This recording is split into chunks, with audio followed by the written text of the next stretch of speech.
የሀገር ኩራት በመሆን 80 ዓመታትን በስኬት ያስቆጠረው የኢትዮጵያ አየር መንገድ በአሁኑ ወቅት ባሉት ከ167 በላይ አውሮፕላኖች ከ145 በላይ ዓለም አቀፍ መዳረሻዎችን ያካልላል። በዚህም በአመት 19.1 ሚሊዮን ተጓዦችን የሚያንቀሳቅስ አየር መንገድ ነው። እንግዲህ የተለያዩ ተጓዦችን በአየር ትራንስፖርት ከማንቀሳቀስ ባለፈ ደግሞ በሆቴል ኢንዱስትሪው ላይ ተሰማርቶ እየሰራ ይገኛል። አሁን የምንገኝበት በአፍሪካ ግዙፉ ስካይላይት ሆቴል የኢትዮጵያ አየር መንገድ ከሚያስተዳድራቸው ሆቴሎች መካከል አንዱ ነው።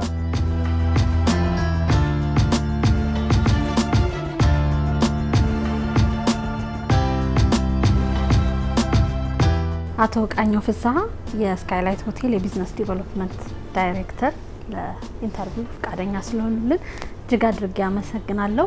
እንግዲህ የኢትዮጵያ አየር መንገድ የኢትዮጵያውያን ኩራት ነው። በርካታ ደንበኞችን በማጓጓዝ ላይ የሚገኝ ነውና እንደ አጠቃላይ ደግሞ አሁን ላይ በሆቴል ኢንዱስትሪውም ተሰማርቶ ቱሪዝሙ ላይ ከፍተኛ ስራ እየሰራ ይገኛል። የትኞቹን ሆቴሎች እያስተዳደረ ነው? እንደ በረራ ሁሉ ደግሞ በቱሪዝም ዘርፍ ውስጥ ምን አይነት እገዛዎችን እያደረገ ነው ለሀገር ከሚለው እንነሳ። እኔም በፕሮግራማችሁ ተገኝቼ የኢትዮጵያን ስካይላይት ስራ እንዳስረዳ ስላመቻቻችሁልኝ በጣም አመሰግናለሁ። የኢትዮጵያ ስካይላይት ሆቴል ከመንግስት በኃላፊነት ተሰጥቶት እያስተዳደራቸው ያለው እዚህ በቅርባችን የሚገኘው የወንጪ ኢኮሎጅ እንዲሁም ደግሞ የሀላላ ኬላ ሎጅ ሪዞርት፣ የጨበራ እንዲሁም ደግሞ የጎርጎራ ኢኮ ሪዞርት ናቸው።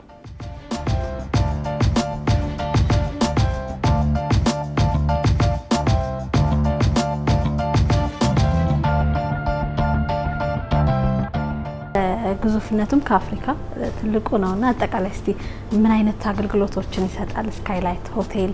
ምንስ መሰረት አድርጎ ነው የኢትዮጵያ አየር መንገድ ይህንን ሆቴል ሲያቋቁመው ምን አሳካለሁ ብሎ አስቦ ነው ወደዚህ ወደ ሆቴል ኢንዱስትሪ የገባው? የኢትዮጵያ ስካይላይት ሆቴል ከአፍሪካ ትልቁ ሆቴል ነው። እንግዲህ ይሄ ስካይላይት ሆቴል ብቻ 1024 ሩሞች አሉት።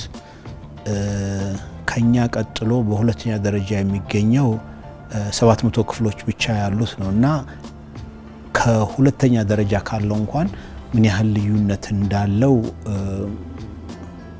በቀላሉ ማየት ይቻላል። የኢትዮጵያ ስካይላይት ሆቴል እንግዲህ በቱሪዝም በተመለከተ ከረጅም ጊዜ ጀምሮ እንል የነበረው አገራችን ከሌሎች አካባቢ ሀገሮች በተሻለ መንገድ የሚታይ ብዙ የቱሪስት መስህቦች እያሏት የቱሪስት ቁጥሩ ግን ከአካባቢው ሀገሮች አነስተኛ ነውና የዚህም አንዱ ምንድነው ቱሪስቶች የሚያርፉበት ቦታ አለመኖር የሚል ሁላችንም ስናነሳው የነበረ ነው። ያንን ችግር ለመቅረፍ ታስቦ ከተደረጉ ነገሮች አንዱ ይህ የስካይላይት ሆቴል በአዲስ አበባ ከተማ መቋቋሙ ነው። ታህሳስና ጥር የቱሪዝም ወቅት ነው። በሀገራችን ላሊበላ ላይ በድምቀት ገና ይከበራል። ጎንደር እንዲሁም አዲስ አበባ ላይ ደግሞ ስንመጣ ጥምቀትም በሰፊው የሚከበር በዓል ነው። እዚህ በርካታ እንግዶች በዚህ ወቅት ነው ይመጣሉ ተብሎ የሚታሰበውና ምናልባትም የተለየ ያዘጋጃችሁት ነገር አለ? ይህንን ወር መሰረት አድርጋችሁ በፈረንጆቹ ከዲሴምበር 15 እስከ ጃንዋሪ 10 ድረስ የኮንፈረንስ ቱሪዝሙ ቀዝቀዝ ይላል። ስለዚህ እኛም አስተያየታችንን ወይም የገበያ አመለካከታችንን ወደ ሌላ አይነት ቱሪዝም መቀየር ግድ ይላል። እንደ ጥሩ ሆኖ እነኚህ ይሄ ባህላዊ ቱሪዝም ማለትም የገና የጥምቀት አሉልን። ስለዚህ እነሱን ቀደም ብለን አውቀን ጥምቀት በዓል ወደ ኢትዮጵያ ለሚመጡ ቅናሽ አለን። እንደውም ባለፈው ይሄ አውሮፓውያኑ ብላክ ፍራይዴይ እና ሳይበር መንዴይ በሚሉበት ጊዜ በጣም ጥሩ ቅናሾች ነበሩ። ቅናሾቹ ምንድነው?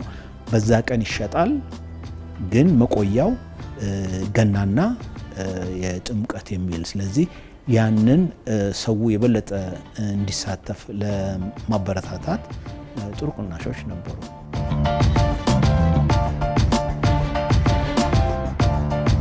ከበርካታ ሀገራት የሚመጡ ጎብኚዎች አሉ፣ የሀገር ውስጥ የውጭም ቱሪስቶች አሉና እሱን ያማከለ ምን አይነት አገልግሎቶች አሉት? ከመኝታ በተጨማሪ ብዙ አገልግሎቶች ናቸው ያሉት።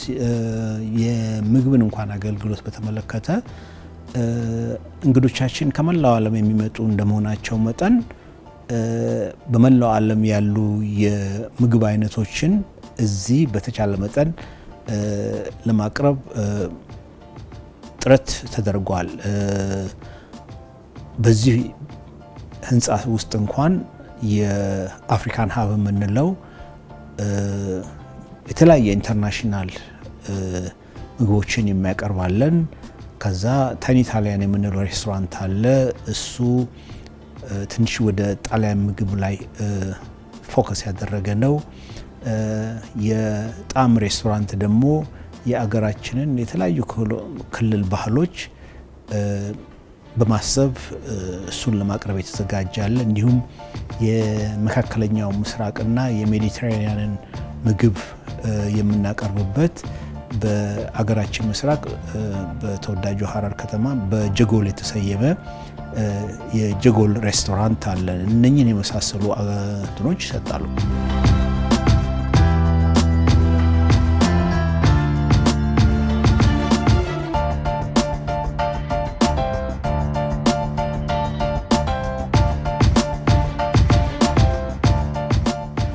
ከስምንተኛ ጀምሮ ምንድነው የተለየ ነገር ያለው? አሁን ያለንበትስ የሚለን ስምንተኛና ዘጠነኛ እንግዲህ እኛ ኤግዜኪቲቭ ፍሎር የምንለው በኤግዜኪቲቭ ሌቭል ያሉ ሰዎች የሚያርፉበት ነው እና በስምንተኛና ዘጠነኛ ፍሎር ላይ ያሉ ሰዎች የራሳቸው ኮንፈረንስ ሩም እንዲሁም የራሳቸው እንደዚህ ሬስቶራንት ራሳቸውን የሚያስተናግዱበት ይህን የመሳሰለው ፋሲሊቲ አላቸው።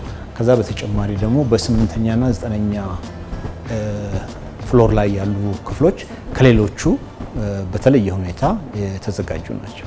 ምንድነው ለየት የሚያደርጋቸው?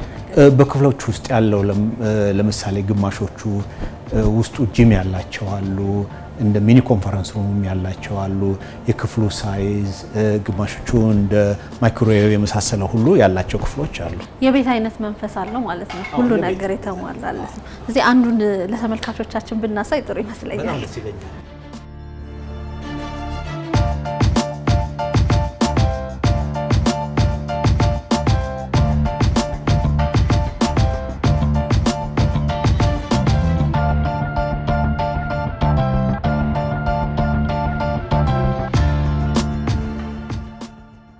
ይሄኛው እንግዲህ ካሉን ፕሬዚደንሻል ክፍሎች ውስጥ አንዱ ነው። ፕሊዝ አይ ወዴ ሰፊ ነው። ይሄ ሳሎኑ ጂሙም ያለበት እንደ ኮንፈረንስም እንደ ምግብ ቤትም የሚያገለግል አለው። ይሄ እንደ የቢሮም የሚመስል አለ። መኝታ ቤቶቹ እና እንትኖቹ ወደዛ ናቸው። እዚህም ከመኝታ ክፍሉ ጋር የተያያዘ የልብስ ማስቀመጫ ሻወሩ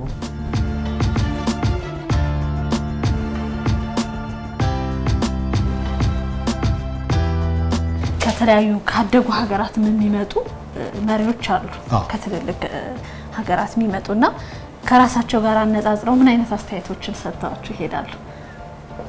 ብዙ ጊዜ የሚሰጡን አስተያየት ፖዚቲቭ ነው። ስለዚህ በዚሁ ቀጥሉበት፣ በዚሁ እንትን ብሎ የሚል ነው እንጂ እናንተ እንኳን የለም። እና እነሱ ምንድነው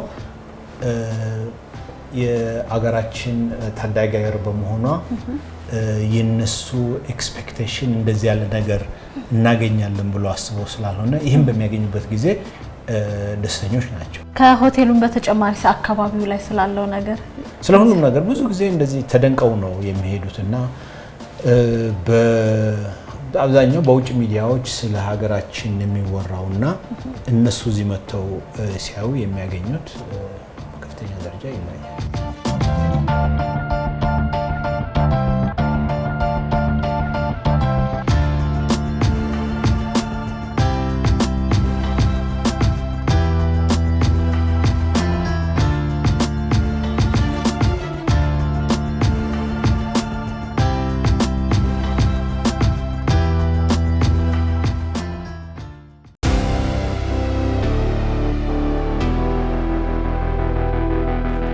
በአትሌቲክሱ ዘርፍ በዓለም አደባባይ የኢትዮጵያ ባንዲራ ከፍ ብሎ እንዲውለበለብ ካደረጉ አትሌቶች መካከል ሻለቃ ኃይሌ ገብረስላሴ ተጠቃሽ ነው። አትሌት ሻለቃ ኃይሌ ገብረስላሴ እንግዲህ በአትሌቲክሱ ዘርፍ ሀገሩን እንዳስጠራ ሁሉ አሁን ደግሞ በሆቴል ቱሪዝም ዘርፍ ላይ ተሰማርቶ በሀገራችን የተለያዩ አካባቢዎች በዚህ ዘርፍ ተሰማርቶ እየሰራ ይገኛል።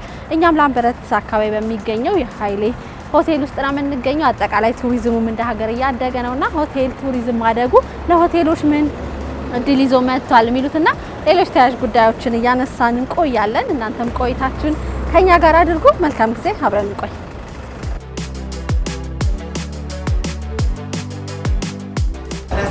ሰላም ካንደና ቆየህን? እንዴት ነህ? ሰላም ነው? እግዚአብሔር ይመስገን። አለን እንግዲህ ዛሬ ላምበረት አካባቢ የሚገኘው ኃይሌ ግራንድ ነው የምንገኘውና ምን አይነት ዝግጅቶች አሉ የሚለውን እናያለን። እሺ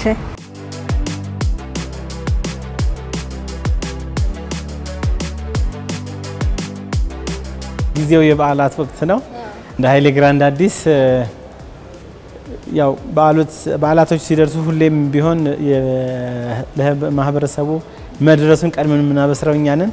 አሁን የገና ወቅት ነው። እንግዲህ የጂንጀር ሃውሱን ወደኛ በክርስቶስ የተወለደበትን ግርግም እንደገና ቀይረን የድባቡን እያሞቀን ለእንግዶቻችን እንኳን ደህና መጣችሁ እያልን እንቀበላለን። አዎ ሆቴሎች ደግሞ ያው ዓለም አቀፍ እንግዶችንም ስለምታስተናግዱ የውጭውንም ከዛ ደግሞ ኢትዮጵያዊው ሁለቱንም አንድ ላይ አዋህዳችሁ ነው እዚህ ጋር የምንመለከተውና በጣም ደስ ይላል። ሰውም ሲመጣ ደግሞ በዓል መድረሱን ከዚህ በማየት ድባቡን መጀመር ይችላልና እንግዲህ ኃይሌ ግራንድ እኛ አሁን ያለንበት ላምበረት አካባቢ በሚገኘው ነው። ከዚህ ውጭ ግን ደግሞ በሀገራችን የተለያዩ አካባቢዎችም በዘርፉ ተሰማርቶ በደንብ እየሰራ ነው ኃይሌና የት አሉ ከዚህ በተጨማሪ? አዎ እንግዲህ እንደ ኃይሌ ሆቴሎችና ሪዞርቶች በኢትዮጵያ በመላው የተለያዩ ክልል ከተሞች ላይ በ10 መዳረሻዎች ላይ እንገኛለን። ኃይሌ ግራንድን ጨምሮ ሐዋሳ፣ ሻሸመኔ፣ ባቱ ወይም ዝዋይ በድሮ አጠራር፣ አዳማ፣ ጎንደር፣ አርባ ምንጭ፣ ወላይታ ሶዶ እነዚህ ከረንትሊ ኦፕሬት እያደረግን እዚህ ደግሞ በቅርብ ሱሉልታ ላይ ያያ ቪሌጅ የምንለው የኛው የኃይሌ ግራንድ ብራንች አለ። እነዚህ ከረንትሊ ስራ ላይ ያሉ 10 ብራንቾቻችን ናቸው። በቅርቡ ደግሞ ሌሎች መዳረሻዎቻችንም እየሰፋን እያበዛን እየመጣን ያለ ነው።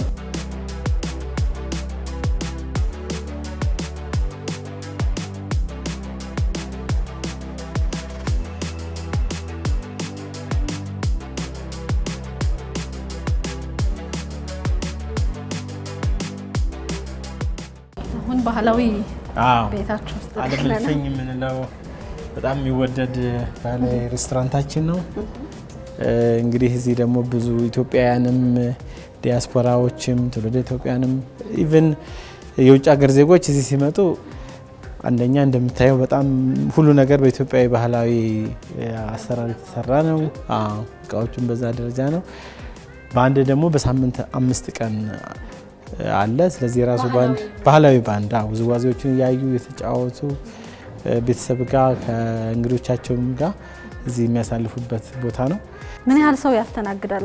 ወደ 200 ሰው አካባቢ ካፓሲቲ ያለው አሁን ባለው አቅም 200 ሰው ያስተናግዳል። ቀድሞ ደግሞ ቁጭ ብለን እስኪ ቡና እየጠጣን በኢትዮጵያዊ ባህላችን። እሺ ተመሰግናለሁ።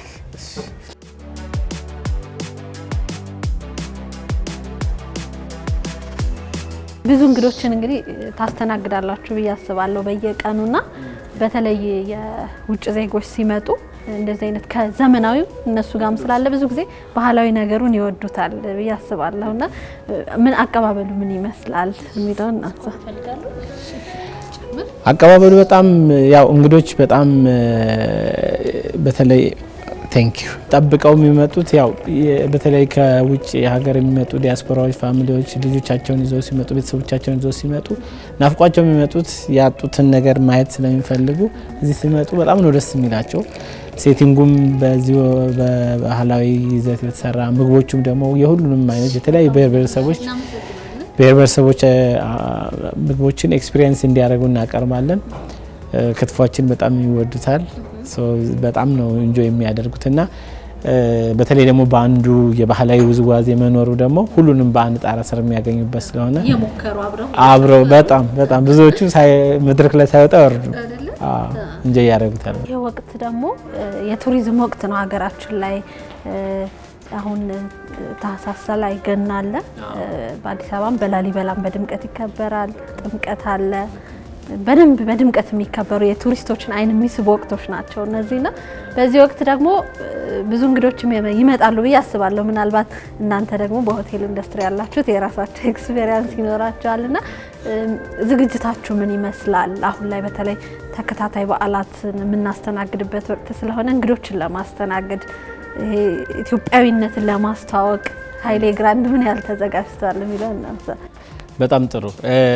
እንግዲህ እነዚህ ነገሮች ያው ቅድም ስንገባ የገና መዳረሻን በክሪስማስ ትሪው በጂንጀር ሃውሱ እና ደግሞ አሁን የኛ ገና ደግሞ ሲደርስ የክርስቶስ የተወለደበትን የበረቱን ምስል አድርገን እናደርጋለንና ይሄ ለማሳየት ብቻ ሳይሆን ሌሎች ቢሃይንድ የምንዘጋጃቸው ብዙ ነገሮች አሉ። የፌስቲቭ ሲዝኖች ወይም የበዓላት ወቅቶች በኢትዮጵያ ተከታታይ ናቸው። አሁን ከገና ጀምሮ ከዛ ጥምቀት ከዛ አስተርእዮ ያለ ብዙ በዓላቶች ይከታተላሉ እና እንደ ሀገርም በቱሪዝም በጣም ትልቅ የጎብኚ ቁጥር የምንጠብቅበት ጊዜ ነው።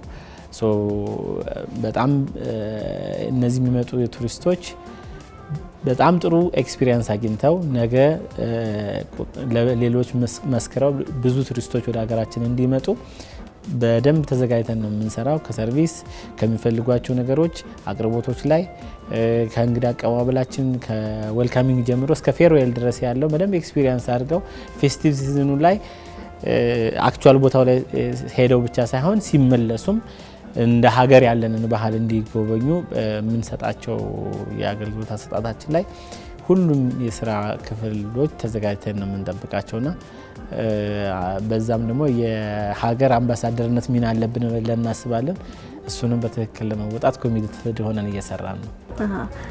በተለይ አሁን እንደ ሀገርም ስናየው ደግሞ ቱሪዝም በጣም የተነቃቃበት ወቅት ላይ ነው ያለነው። ከከተማ ውጪ ከአዲስ አበባ ውጪም አዲስ አበባ ውስጥም ደግሞ አዳዲስ የቱሪስት መዳረሻዎች ተሰርተዋልና ሆቴልና ቱሪዝም የማይነጣጠሉ ናቸው። ሁለቱም ተያያዥ ናቸው። አንዱ ሲያድግ አንዱን ይደግፋልና እነዚህ አዳዲስ የቱሪስት መዳረሻዎች መሰራታቸው በተለይ እንደናንተ አይነት በሆቴል ቱሪዝም ላይ ለተሰማሩት ምን አይነት እድሎችን ይዞልን መጣ ትላለህ? በጣም ጥሩ ጥያቄ ነው። እንግዲህ ብዙ ጊዜ እንደ ሀገርም የምንታማበት የነበረው የዴስቲኔሽን ዴቨሎፕመንት ላይ የመዳረሻ ልማቶች ላይ ትንሽ ክፍተት ነበር። ምክንያቱም ብዙዎቹ ቱሪስቶች መጥተው የሚያዩት ነገር ጠብቀው የመጡትን ያጣሉ። ኔቸሩ አለ፣ ካልቸራል ሪሶርሱ አለ፣ ግን ደግሞ የሚያገኙት የመዳረሻ ዴቨሎፕመንቱ አያያዙም በጣም በብዙ መንገድ ከጠበቁ ምቹ አይደለም። ተደራሽነቱ ላይ የጽዳት ችግር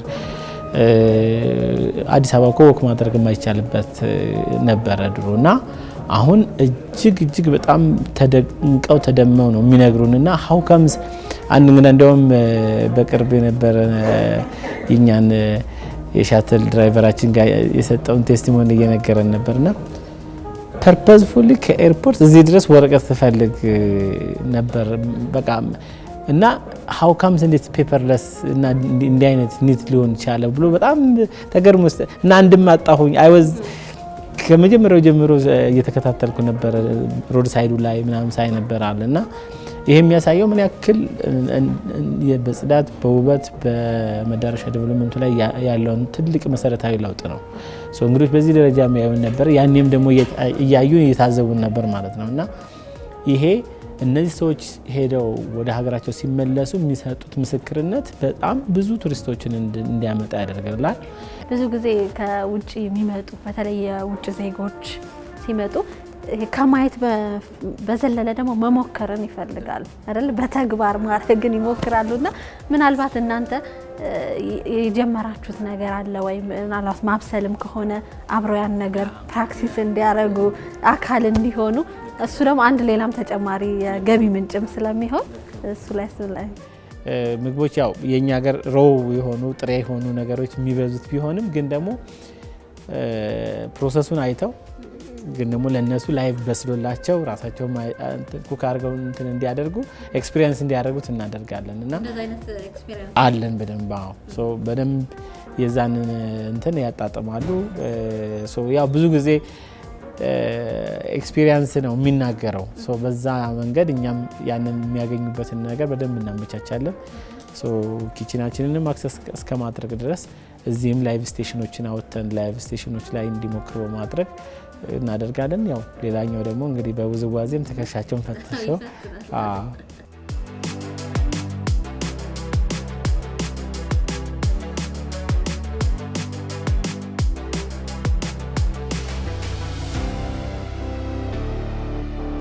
ባህላዊ ቤት ውስጥ ቡናችንን እየጠጣን ትንሽ ተጫውተናል። አሁንም ቆይታችን አላበቃም።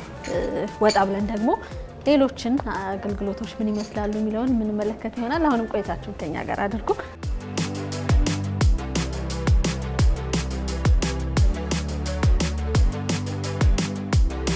እንግዲህ ከሩሞቻችን ውስጥ ሳምፕል የሆኑትን እናያለን። በእርግጥ በተለያየ ሳይዝ እና በተለያየ አይነት ለሁሉም እንግዶች ከሲንግል ስታንዳርድ ጀምሮ የተዘጋጁ መኝታ ክፍሎች አሉን።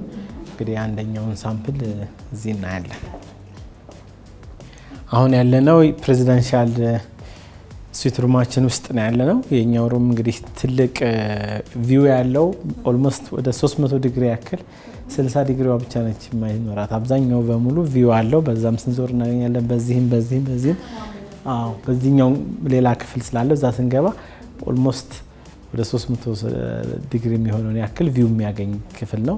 በስፋቱም በጣም ትልቁ ነው። እንደምትመለከቱት ሊቪንግ ሩሙ ላይ ይህን የመሰለ ዳይኒንግም የሶፋ ሴትም አለው። ኪችኑም ፉል ፍሌጅ ኪችን ነው። እዚህ ያው አንዳንዴ ፕሬዚዳንቶች ሲመጡ የራሳቸውንም ሼፍ ይዘው ሊመጣ ይችላሉ። በእኛም በኩል አሳይን የሚደረጉ ሼፎች ካሉ እዚህ ኩክ ማድረግ የሚፈልጉትን በምርጫቸው ኩክ እንዲያስደርጉ የሚያደርግ ነው። 2 ቤድሩም ነው ያለው።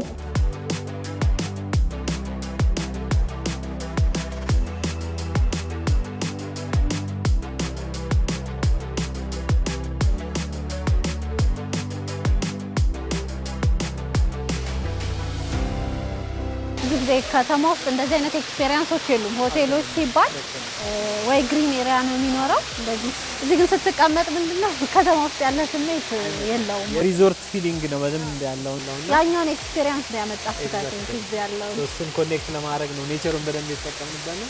ሌላ ደግሞ በዚህ በኩል አዲስ የጀመርነው ኤክስፓንድ ያደረግነው አለ። ወደዛ ገብተን ብንመለከት የሰማይ ቪው ነው ያለው። ኤክስቴንድ ያደረገ ነው። አሁንም ስቲል ውጭ ያለ አይነት ስሜት ነው የሚሰማው። ይሄኛው በተለይ በማታ በደንብ በቃ ውጪ ሰማይ ያየን እንጆይ እንደምናደርግ አይነት ፊሊንግ እንዲኖረው ተደርጎ የተሰራ አዲስ አውትሌታችን ነው። በነገራችን ላይ አሁን የከፈትነው ነው ያለው። ብዙ እንግዶቻችን አያውቁትም። አይ ቲንክ በዚህ ቅዳሜ ነው የጀመርነው። ብዙዎቹ ይወዱታል ብለን እናስባለን።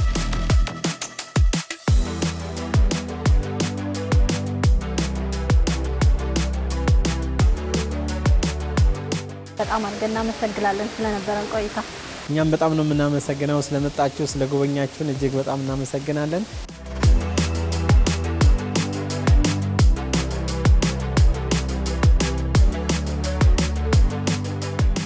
ተመልካቾቻችን እንግዲህ በሀገራችን ቱሪዝም በከፍተኛ ሁኔታ አሁን ላይ እያደገ እየተንቀሳቀሰ ነውና ቱሪዝምና ሆቴል ደግሞ የማይነጣጠሉ የአንድ ሳንቲም ሁለት ገጽታዎች ናቸው። ስለዚህ ቱሪዝሙ ሲያድግ ለሆቴል ኢንዱስትሪው ምን ይዞ መጥቷል የሚለውን በተመለከተ በሃይሌ ግራንድ ሆቴል እና በስካይላይት ሆቴል በመገኘት ቆይታችንን አድርገን ነበር። ፕሮግራሙ እንደወደዳችሁ ተስፋ እናደርጋለን። አብራችሁን ስለቆያችሁም እናመሰግናለን።